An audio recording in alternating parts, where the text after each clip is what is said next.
Prácticas inclusivas para los hablantes de herencia en las clases de lengua extranjera.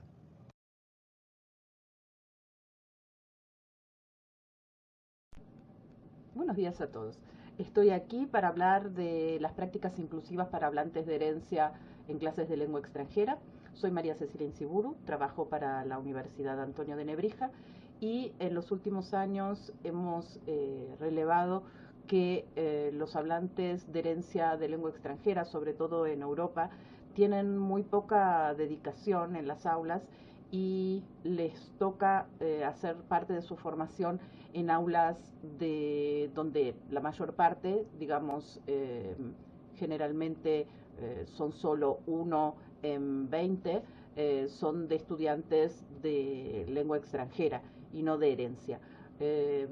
Esto sumado al problema de conservación de la lengua nativa que genera, es algo que nos ha hecho interrogarnos acerca de si era necesario, posible y imaginable una didáctica innovativa para que estos estudiantes se incluyeran en la clase con una dinámica diferente a la de los alumnos que vienen discriminados por el profesor porque molestan o porque tal vez tienen una forma de integración en el aula que es la de modelo y esto no ayuda ciertamente a integrarlos como pares en los grupos de trabajo. Entonces, mi presentación empieza ya y no me van a ver hasta el saludo final para poder proceder con la presentación por diapositivas. El objetivo de esta investigación es el de los hispanohablantes en Europa. O sea, este grupo de hijos de inmigrantes o nietos de inmigrantes que hablan una lengua minoritaria que han aprendido en la familia y entonces como nativos en un ámbito de lengua mayoritaria heterolingüe o para decir una lengua que no es el español, aunque esto puede aplicarse obviamente a otras lenguas de herencia en toda Europa, como puede ser el turco en Alemania o como puede ser las lenguas de tipo africanas en Francia. Mm, estas, esta lengua minoritaria, que es la lengua del hablante de herencia, hace que cuando este alumno va a la escuela primaria, el hablante se coloque en eso que se llama clases mixtas. No hay un número de personas que permita colocar estas personas en clases dedicadas. Y esas clases mixtas, dado que se hacen para primer grado, para segundo grado, para tercer grado, y entonces con una secuencia de nivel que parte de cero, no es siempre adecuada o seguramente no es adecuada para alguien que ya sabe la lengua y esto ocasiona casos de discriminación. Vamos a ver en adelante cómo solventamos esta idea de discriminación en la clase que podría no ser directamente aceptada.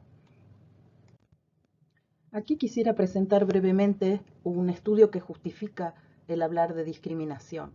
El año pasado presentamos un artículo en el Simposio Internacional de la Lengua, Emoción e Identidad de Alcalá de Henares, donde estudiábamos varios países europeos, los que están marcados con rosa y rojo, y hacíamos una especie de barómetro de la discriminación de los hablantes en cuanto a que en vez de considerarse los expertos en de la lengua extranjera en clases mixtas, se lo consideraba como un elemento molesto, particularmente con casos de discriminación declaradas como graves en Portugal y en Italia. El caso de España, que está marcado en verde porque no pertenecía a ese trabajo, pero hemos hecho hemos presentado otro trabajo que se reseñará en el artículo final, en el cual se ve que la misma discriminación existe para los hablantes hispanos en clase de lengua nativa en España. Por tanto, consideramos que usar algún tipo de técnica inclusiva no es algo que está fuera de la lógica del trabajo en clases de español lengua extranjera, que parece un ambiente no destinado a la discriminación. Creemos que tiene sentido usar la experiencia que Estados Unidos tiene con las clases mixtas, que se usaron hasta hace 5 años y se siguen utilizando, viendo cuáles han sido en cambio las operaciones didácticas que han tenido más éxito. El aprendizaje por servicio, que es fuera de la clase, algo que tiene que ver con el trabajo de los hablantes de herencia en ONGs, por ejemplo, y las clases dedicadas. Supuesto que las clases dedicadas y solo para estudiantes de herencia no se pueden practicar en Europa porque no existe institucionalmente ese número de estudiantes en las universidades o en los secundarios, nos queda ver por qué el aprendizaje por servicio ha tenido tanto éxito. Nosotros creemos que ha sido por la capacidad de mediación que desarrolla y el hecho de que en el aprendizaje por servicio el estudiante no cuenta con el juicio de los demás, porque está haciendo otra cosa, como conviene al método comunicativo de enseñanza de lenguas. De esto hablaremos más adelante. Por último, en este marco queremos presentar el trabajo de Yuri Ascensión Delane, que nos cuenta acerca de los roles que el profesor asigna a los estudiantes en las clases mixtas de herencia. Les pido que miren bien que se dice clases de principiantes, y esto es importante para entender por qué una persona con una competencia limitada de lengua puede ser un modelo.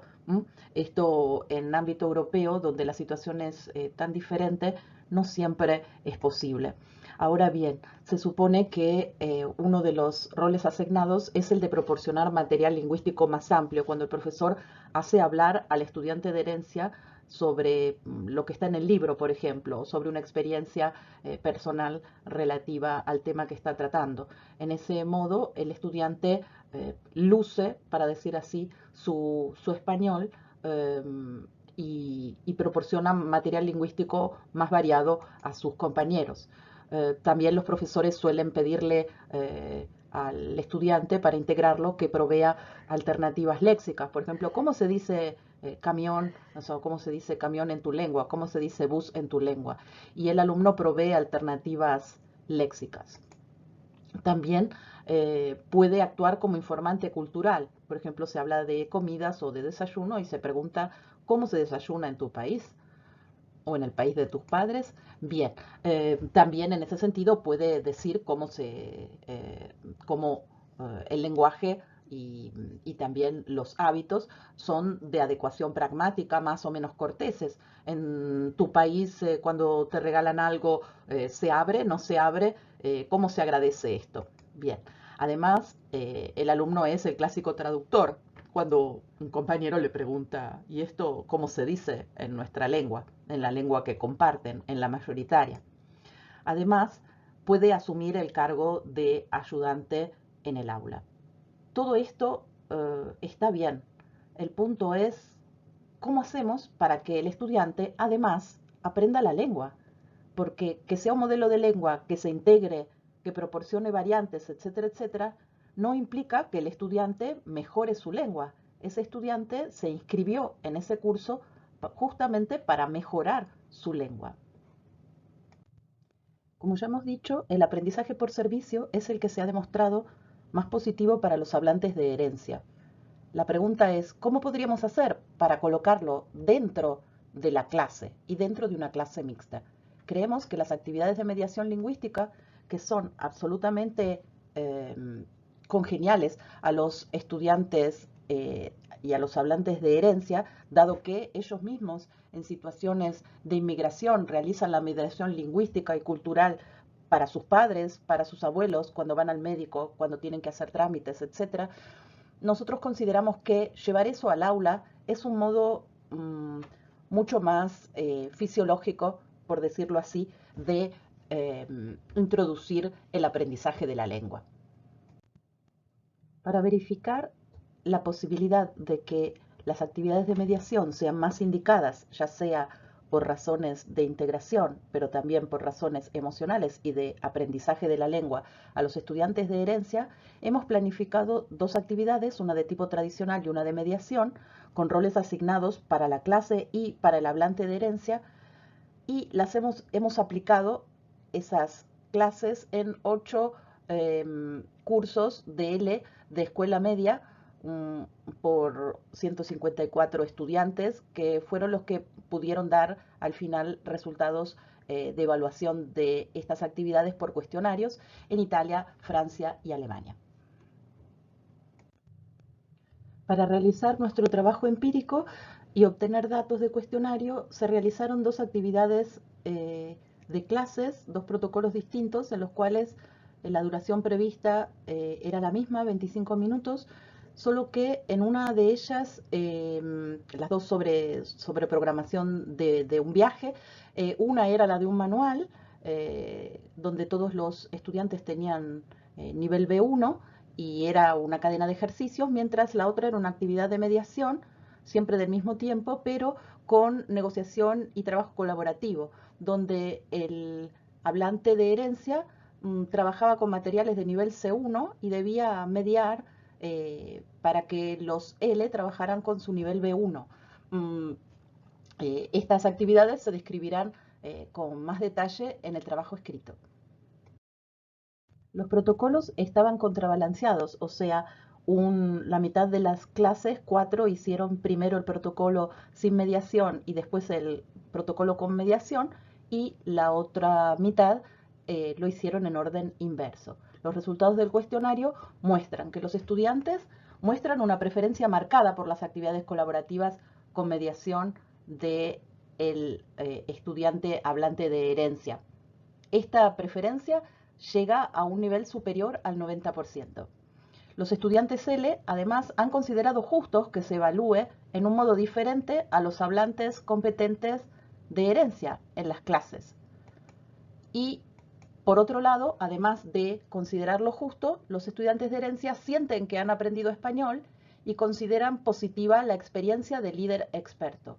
Creemos, por los adjetivos utilizados por los estudiantes y por los hablantes de herencia, que la mediación termina por ser una dinámica de clase que exalta el estudiante, pero lo hace aprender, y además en la dinámica de clase se transforma en una gran ayuda para sus compañeros, que no sienten injusto el hecho de que se les exija un nivel que el hablante nativo tiene ya por nacimiento. Bueno, estoy encantada de que hayan llegado hasta el final de esta presentación. Espero que hayan encontrado las técnicas de mediación innovativas y estimulantes para llevar a las clases, y bueno, siendo un tipo de marginación de los hablantes por identidad un poco diferente a las que estamos acostumbrados a afrontar en el aula, agradecería comentarios acerca de esta presentación. Gracias.